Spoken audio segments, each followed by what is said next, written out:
Hello everybody, and welcome to Techno Games. For today, I'm doing an update video. Huzzah! Updates, updates, yay! To Battlefield 4.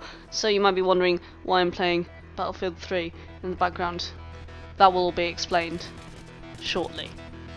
But anyway, the update to Battlefield 4. There will be an update called the Spring Patch coming to Battlefield 4 on the 27th of May, which is Wednesday. If you're watching this on Wednesday, it's out. Go download it. It's going to be pretty swag. I'm going to tell you why.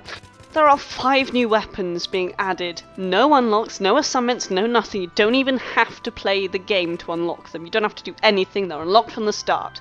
They are awesome. And the one I'm using in the background, the AN-94, is one of said weapons. There are 5, as I said, because I'm rambling. And there's the AN-94, the L86A2.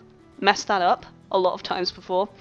The Groza 1, the Groza 4, and the Mare's Leg.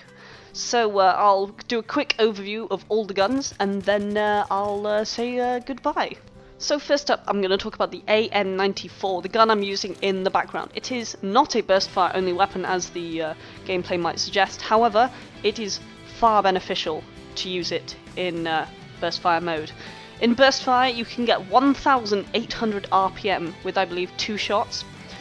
That's ridiculous. That is utterly ridiculous. So if you can manage to sort of tap at that sort of 2-shot range, you can get a really high RPM. Obviously, you're never going to be able to get the full 1,800 RPM because that'd be pretty quick.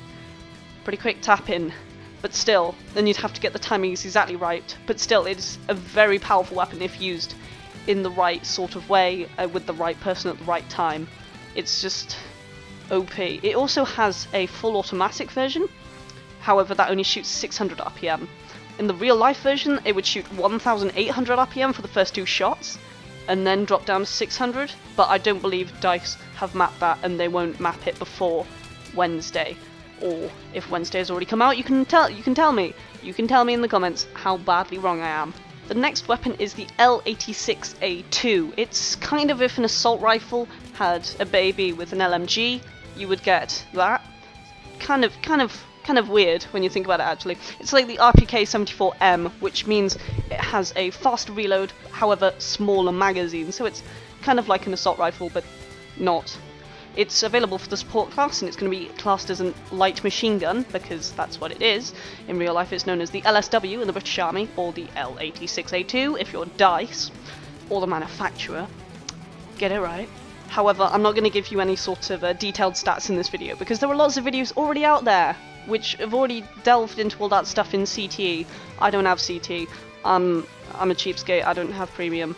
I don't want to invest my time in this. So anyway, you'll probably like the L86A2 if you enjoy the RPK-74M or any of the or the U100 Mark 5. You'll enjoy it if you like that. It's like an assault rifle, but not.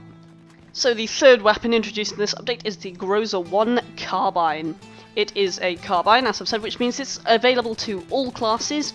There's already lots of videos out there. I'll link some videos in the description so you can actually get a full overview of the guns and what you'll be using. However, as far as I know, I believe the Groza 1 is average. However, I think it looks pretty cool in aesthetics. It looks definitely pretty cool. But however, I don't think it'll be used a lot after the initial sort of week or 2 that the patch has been out, where everyone's like, yay, new guns!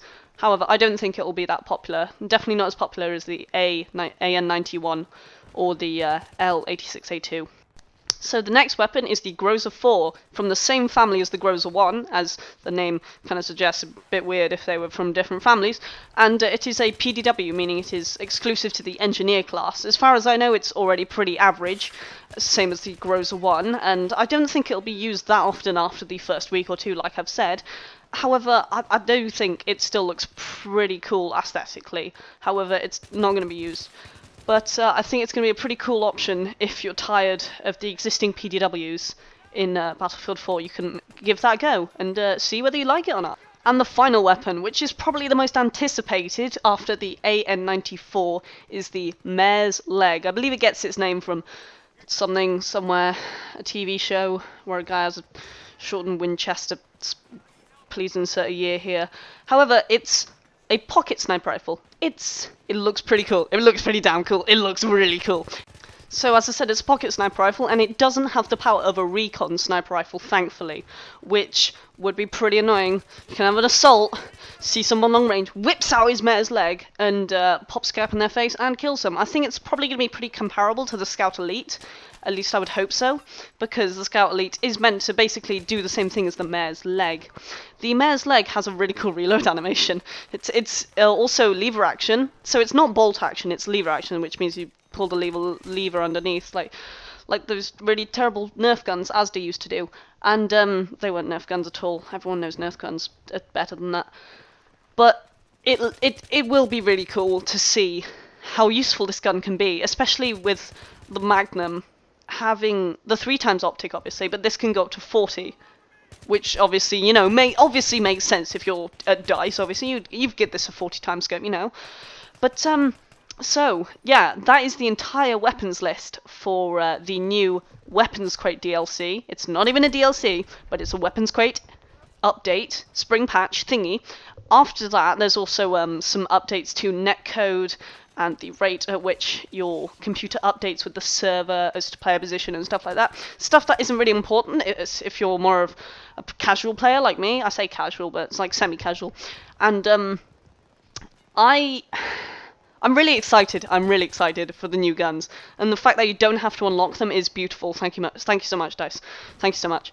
But yeah, so that is pretty exciting. If it's before Wednesday, now you know what's up. If it's after Wednesday, tell me how it is in the comments. Tell me if you like the new guns. Tell me if you don't like them. Tell me if the Grozers are pretty bad, because to be honest, I think they will sort of die out pretty quickly, the Grozers. But I think the AR-94, the Mare's Leg, obviously, and the L86A2 will last a lot longer than the other two, and I think they will definitely be viable. Especially the AR-94 being sort of viable with a select group of players, you know, the skilled ones, the ones who had it in Battlefield 3 and won all the memories and that. So thank you guys for watching. I'm Nintendo Badger, this is Nintendo Games, this has been the Spring Patch Weapons Crate DLC update thing. Have fun!